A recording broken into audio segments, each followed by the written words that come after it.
तो नमस्कार मित्रों, उम्मीद करता हूँ आप सभी स्वस्थ होंगे, अपना अपनी पढ़ाई का ध्यान बहुत अच्छे से रख रहे होंगे। तो चलिए, कल हमने कौन कौन सी चीजें पढ़ी थी उनको थोड़ा देख लेते हैं और आज की नई क्लास क्लास की शुरुआत करते हैं। कल हमने पढ़ा था संप्राय मैदान। ठीक है।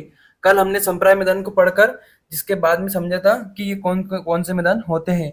इनमें जो ये मैदान होते हैं, इनमें ऐसी संरचना पाई जाती है, ये संप्राय मैदान होते हैं जो इनमें उभरी हुई संरचना पाई जाती है। मैंने मैंने नोक कहलाती है। ठीक है। स्थलीय सॉरी तटीय स्थलाकृतियां, कल हमने तटीय स्थलाकृतियों के बारे में चर्चा की थी। जिसके बाद में हमने पढ़े थे कि इसके अंदर अंतर्गत कौन कौन सी संरचनाएं पाई जाती। फिर हमने देखा था सागरीय गुफा, मेहराब, स्टंप, स्टेक, इनके बारे में हमने कल चर्चा की थी। तटों के किनारे तटों के किनारे निक्षेपित स्थलाकृतियां, तटों के किनारे निक्षेपित होने से हमने स्थलाकृतियों के बारे में चर्चा की थी, जिसमें हमने क्या देखा था, बीच और पुलिन दोनों ही एक होते हैं। तटों पे जो बीच होते हैं वो लहरों के निरंतर जमाव के कारण निर्मित समतल पुलिन स्थलाकृतियां निर्मित होती हैं। ठीक है।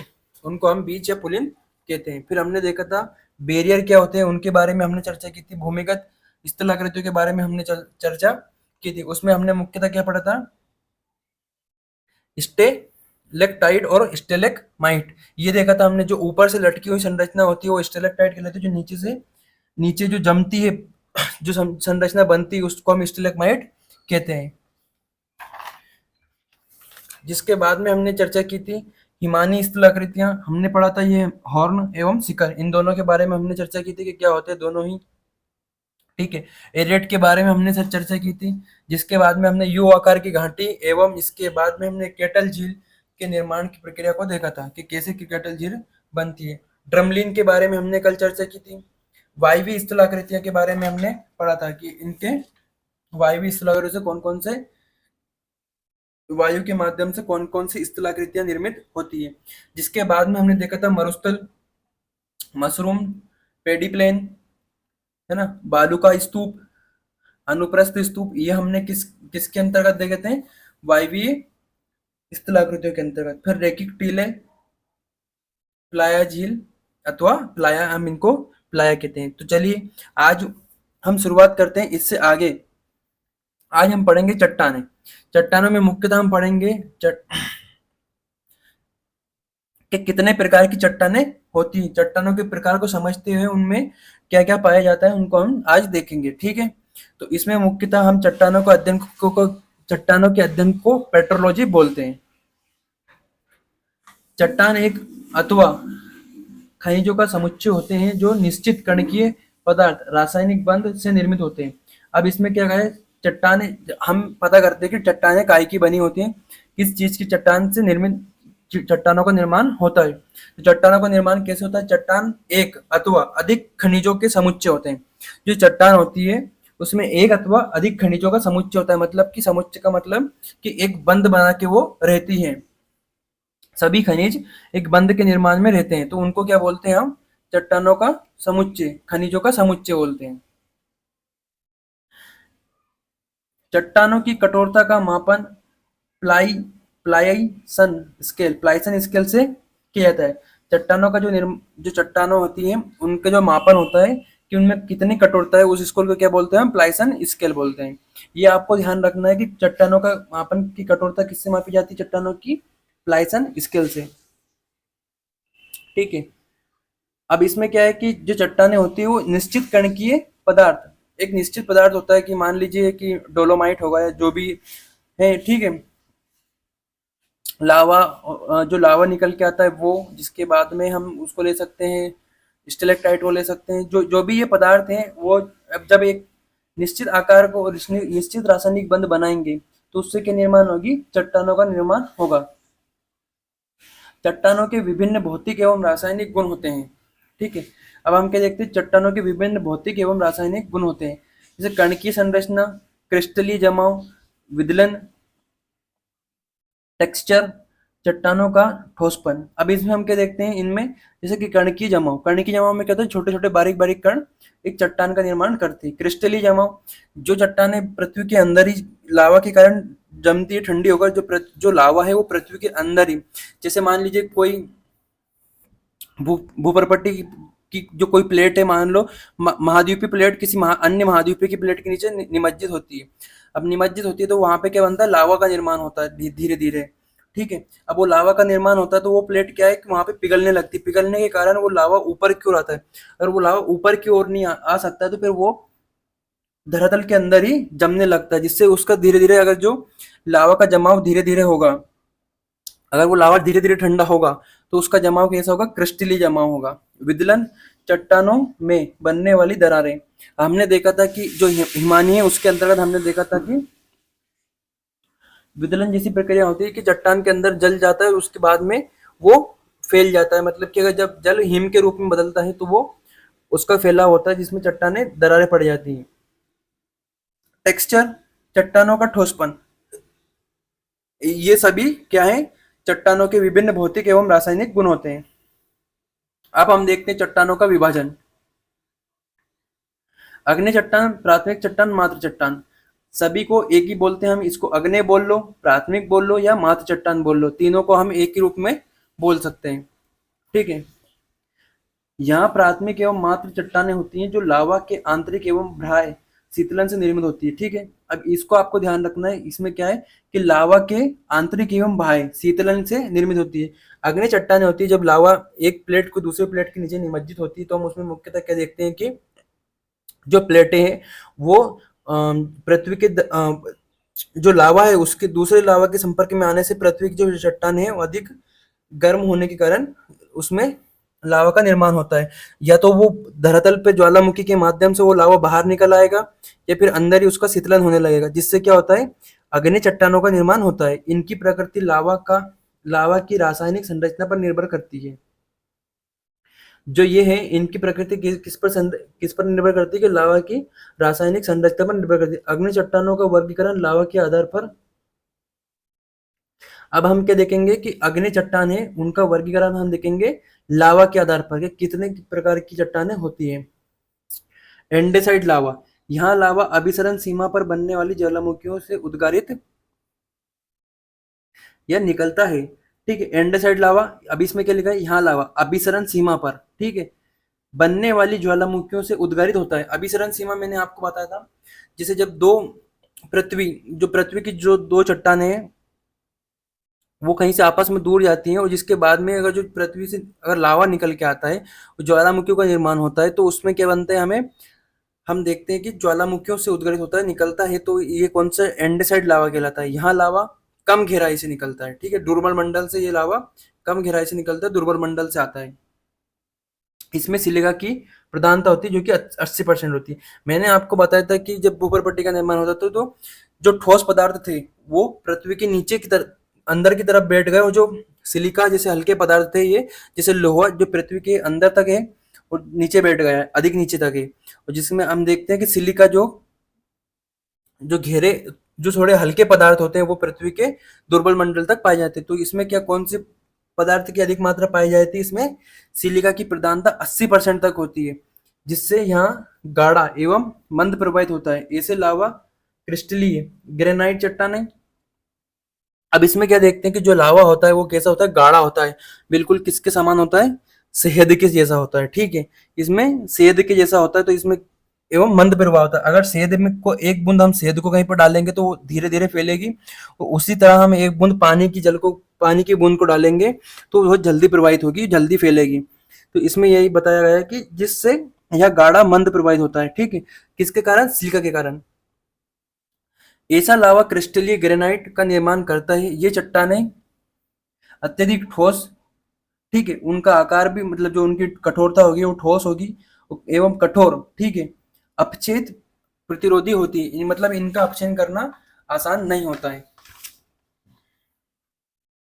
मतलब कि कहने का ये है कि ये धूप के कारण जो सौर ताप होता है उसके कारण इनका अपक्षेपण आसानी से नहीं होता है। इसमें खनिजों का संस्तरीकरण मंद पाया जाता है।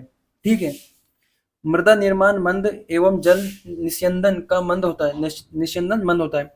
अब इसमें हम देखते हैं कि जो चट्टानें ठोस होती हैं उनके अंदर हम देखते हैं मुख्यतः कि क्या होता है कि उनमें पानी जो है धरातल के अंदर तक नहीं जा पाता है, उनके ऊपर से निकलते हुए वो धरातल में अन्य भागों तक पहुंचकर और समुद्र में चला जाता है। फिर हम पढ़ते हैं बेसाल्टिक लावा। यहाँ लावा अपसरण सीमा पर आंतरिक मेंटल से आता है। इसमें लोहा मैग्नीशियम तत्व अधिकता होती है, जबकि सिलिका की मात्रा 40% से कम होती है। अब हम बेसाल्टिक लावा को देखते हैं। इसमें मुख्यतः क्या होता है कि जो अभिसरण सीमा है उस पर से आता है ये, और इसमें आंतरिक मेंटल से आता है। ठीक है, अब मैंने आंतरिक मंडल आपको पढ़ के समझा था कि आंतरिक मंडल कौन सा है।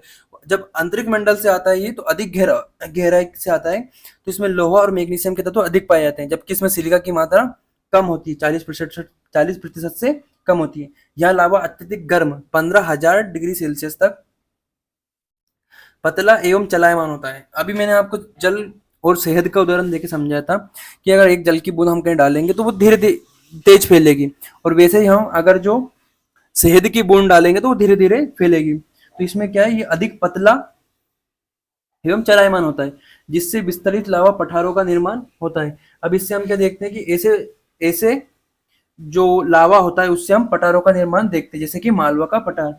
इन चट्टानों का अपचयन शीघ्र होता है। जो ये चट्टानें होती हैं इनका अपचय शीघ्र होता है, जिससे मृदा का निर्माण होता है। तो हम इसमें देख सकते हैं कि जो मालवा का पठार है उसमें काली मृदा का जो निर्माण हुआ है वो तीव्र होता है। ऐसी मृदा का निर्माण जो ऐसी चट्टानों का कि जो बेसाल्टिक लावा से निर्मित होती है। ठीक है, अब हम देखते हैं अग्नि चट्टानों की अवस्थिति के आधार पर वर्गीकरण। ठीक है, इनके इन चट्टानों का निर्माण लावा के क्रिस्टल के आंतरिक भाग में शीतलन के कारण होता है। अब मैंने आपको ये दोनों समझाए, आपने समझ गए होंगे। इन चट्टानों का निर्माण जो होता है लावा के क्रिस्टल के आंतरिक भाग में शीतलन के कारण होता है। इसमें क्या होता है कि जो चट्टानें होती है, अगर मान लो कि जो लावा है, मान लीजिए कि ये पृथ्वी है, अब यहाँ से लावा निकल रहा है। अगर लावा यहाँ से निकलेगा, निकल कर यहीं पर अगर कहीं रुक जाता है, ठीक है, अगर ये पृथ्वी के अंदर ही रुक जाता है, ये पृथ्वी के बाहर नहीं निकल पाता, तो इनका क्या होता है कि क्रिस्टल के आंतरिक भाग में शीतलन के कारण होता है। ठीक है, इनमें मंद शीतलन एवं बड़े क्रिस्टल निर्माण होते हैं, जैसे ग्रेनाइट, डायोराइट। अब इसमें हम मुख्यतः क्या देखते हैं कि जो चट्टानें होती हैं वो धीरे धीरे इनका शीतलन होता है, बड़े क्रिस्टल को निर्माण होता है, क्योंकि वो एक तो लावा के नीचे पृथ्वी के लावा के संपर्क में रहते हैं, इनके संपर्क इस लावा के संपर्क में रहते हुए इसका शीतलन बहुत धीरे धीरे होता है।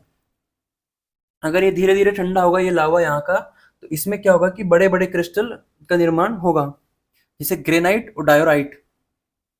बहिर्वेदी चट्टानें, इनका निर्माण लावा के बाहरी जो सतह होती है पर तीव्रता से शीतलन के कारण होता है।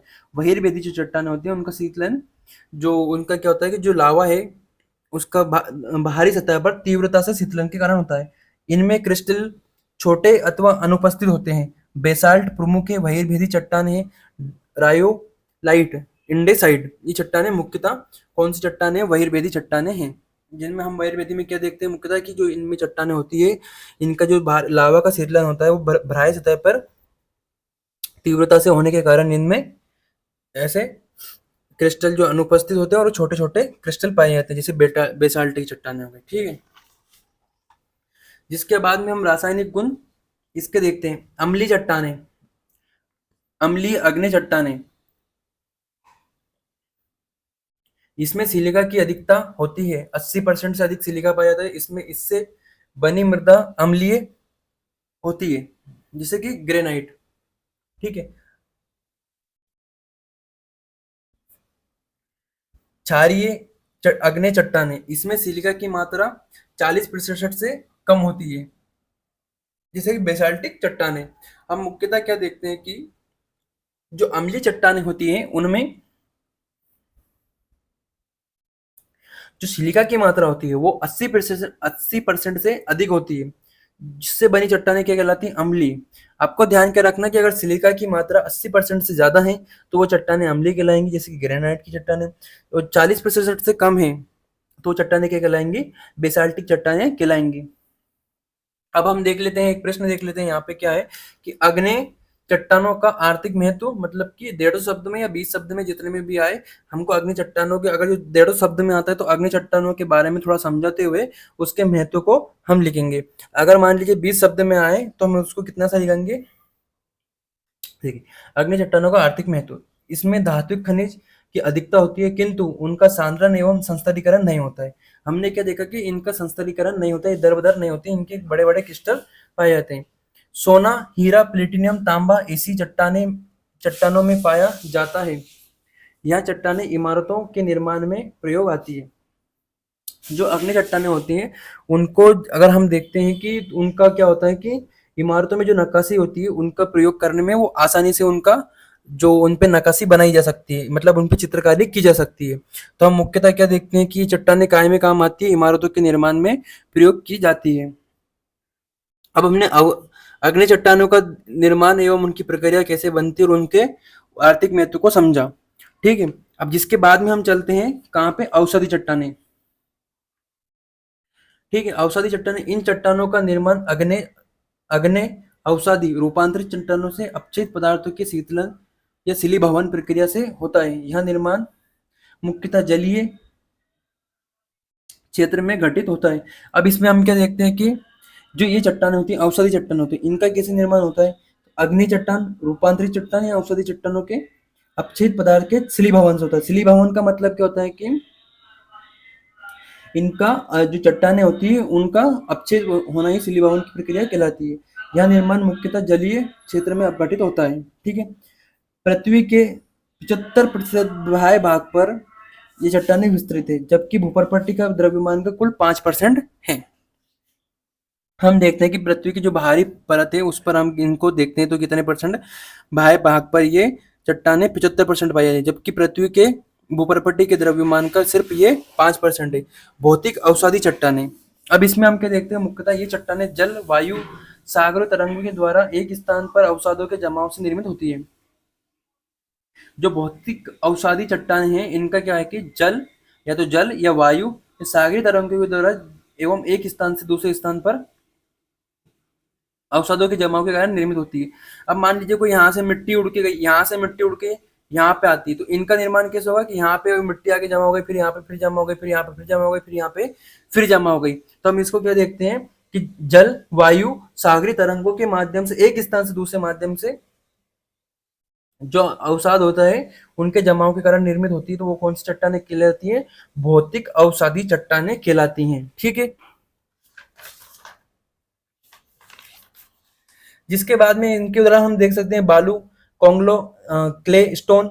अब इसमें क्या होता है, चीका सेल चट्टान। इसमें क्या होता है कि हम देखते हैं मुख्यतः क्या कि अगर मान लो वायु के कारण बालू एक स्थान से दूसरे स्थान तक जाती है तो उसका संस्तरीकरण होता है। उससे क्या होता है संस्तरीकरण कि दर बदर वो जमती जाती, जिसके बाद में हम उसको मुख्यतः क्या देखते हैं कि उसका एक चट्टान के रूप में निर्माण हुआ है। तो उसको हम क्या बोलते हैं,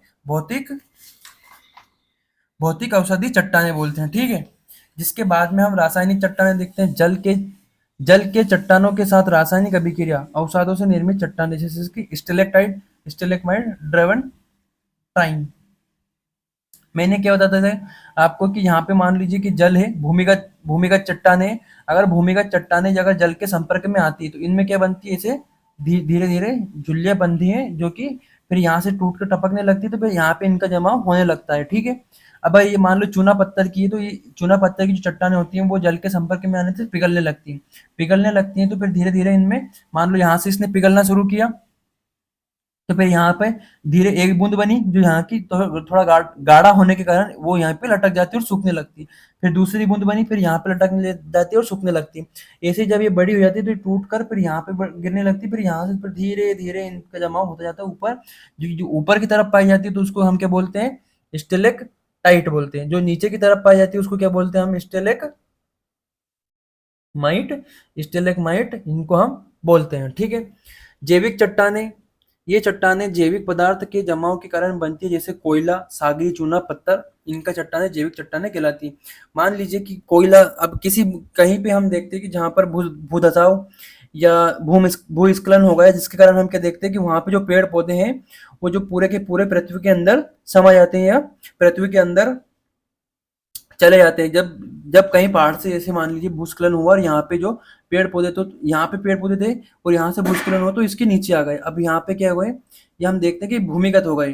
तो चट्टानों के जैविक पदार्थ के जमाव के कारण हम क्या देखते हैं, इन चट्टानों का निर्माण होता है, सागरी चूना पत्थर हो गया या कोयला हो गया। हम मुख्यतः क्या देखते हैं कि मान लीजिए मानव, अगर हम देखते हैं कि डायनासोर हुए और इसके बाद में मानव हुए, इनसे हम क्या है, जैविक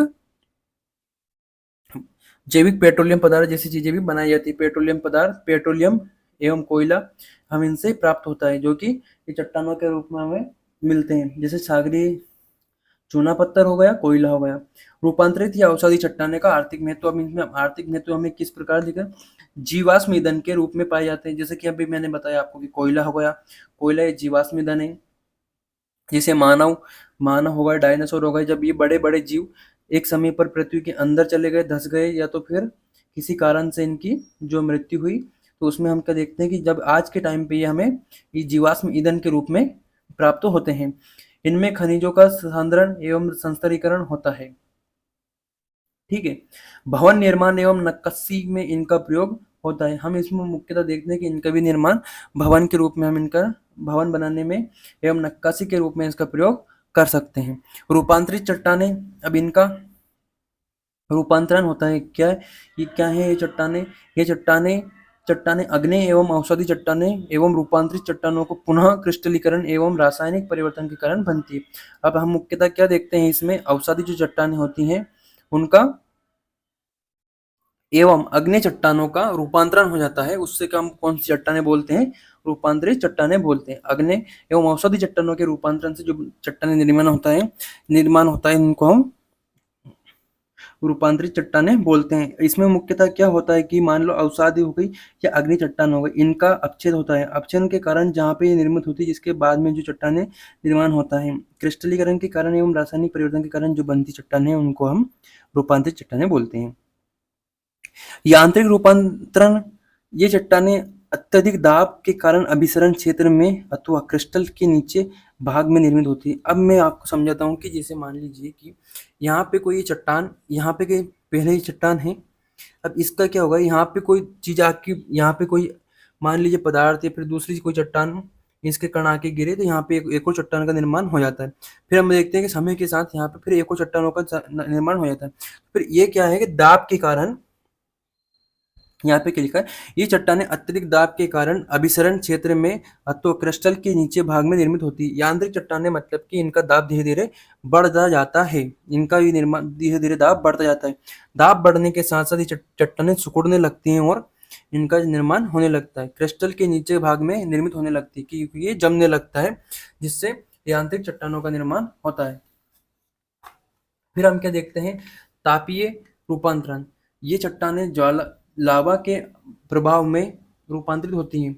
उदाहरण के लिए अब तापीय तापीय रूपांतरण में मुख्यतः ये चट्टानें लावा के प्रभाव में रूपांतरित होती हैं। जैसे कि बलुआ पत्थर से क्या देखते हैं हम, क्वार्ट्ज बनता है। चूना पत्थर से क्या देखते हैं हम, संगमरमर बनता है। क्ले स्टोन से क्या देखते हैं कि स्लेट चट्टान बनती है। कोयला से हीरा बनता है। ग्रेनाइट से नीज बनता है एवं बेसाल्ट से शिस्ट बनता है। इसमें हम क्या देखते हैं, तापीय रूपांतरण में मुख्यतः क्या होता है कि इसमें हम इसको देखते हैं तो हम क्या पाते हैं कि इसमें जो तापीय रूपांतरण है, जैसे कि दबाव से जो ताप, एक दबाव के कारण जो ताप बढ़ता है चीजों का, तो उसमें मान लो बालुआ पत्थर है। ठीक है, बालू पत्थर में क्या होता है कि इसका निर्माण फिर ये धीरे धीरे काय में बदल जाता है, क्वार्ट्ज में बदल जाता है। जो चूना पत्थर होता है, हम उसको क्या देखते हैं मुख्यतः, अगर जो इसका दाब बढ़ा दिया जाए, ये चट्टानें लावा के प्रभाव में रूपांतरित होती है, तो इनका निर्माण संगमरमर के रूप में होने लगता है। जैसे कि चूना पत्थर संगमरमर में बदल जाता है। क्ले स्टोन काय में बदल जाता है, स्लेट में बदल जाता है, स्लेट चट्टान में, जो कि हम मुख्यतः बचपन में देखते थे। या तो स्लेट चट्टाने में भी शायद हो सकती है कि जिनको हम खाते थे, जिससे चौक चौक बनती है, वो स्लेट चट्टाने कहलाती हैं। कोयले को हम समझते हैं, अच्छी तरह से जानते हैं, इससे अधिक तपता है तो इसके काय का निर्माण होता है, हीरा बनता है कोयले से। ग्रेनाइट चट्टाने, इनको हम नीस एवं बेसाल्ट चट्टाने शिस्ट का निर्माण करती हैं, जिसका ये काय के उदाहरण है तापीय रूपांतरण के। रूपांतरित चट्टानों का आर्थिक महत्व हम जान लेते हैं। ये जीवाश्म रहित होती हैं, क्योंकि इनमें लावा, और जीवाश्म रहित क्यों होती है, क्योंकि इनमें लावा पाया जाता है। क्योंकि लावा होता है गर्म, तो इससे जीवाश्म का यहाँ पे सर्वाइवल करना बहुत मुश्किल होता है।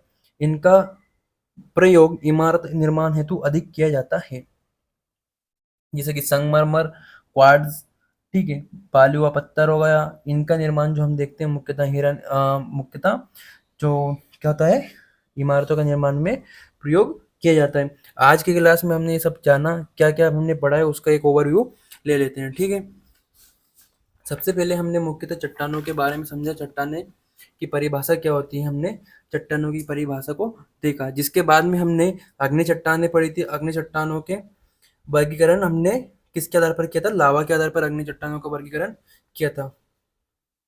उसमें क्या देखा था हमने, एंडेसाइड लावा देखा था। जिसके बाद में हमने देखा था यहाँ पे बेसाल्टिक लावा। चट्टानों का अवस्थिति के आधार पर हमने वर्गीकरण किया था, जिसमें हमने मुख्यतः पढ़ा था बहिर्वेदी चट्टानें। इनके बारे में हमने जाना था, इनका निर्माण लावा के बाह्य शीतलन पर बाहरी सतह पर तीव्रता से शीतलन के कारण निर्माण होता है। जैसे क्रिस्टल, इनके क्रिस्टल छोटे एवं अनुपस्थित होते हैं। जैसे बेसाल्टिक बहिर्वेदी चट्टान हो गई, ठीक है। राइलोइट इंडेसाइट चट्टानें हो गई। इसके बाद में हमने इनके रासायनिक गुणों के बारे में चर्चा की थी। इसमें क्या देखा था हमने, रासायनिक गुणों में अम्लीय अग्नि चट्टानें और क्षारीय अग्नि चट्टानें। इसमें देखा था हमने अम्लीय अग्नि चट्टानें एवं क्षारीय अग्नि चट्टानें। इसमें क्या है, सिलिका की मात्रा जो होती है 80% से ज़्यादा होती है, और इसमें सिलिका की मात्रा 80% से कम होती है। ठीक है। जिसके बाद में हमने एक अग्नि चट्टानों के आर्थिक महत्व के बारे में चर्चा की थी। जिसके बाद हम आए थे औषधि चट्टानों पे।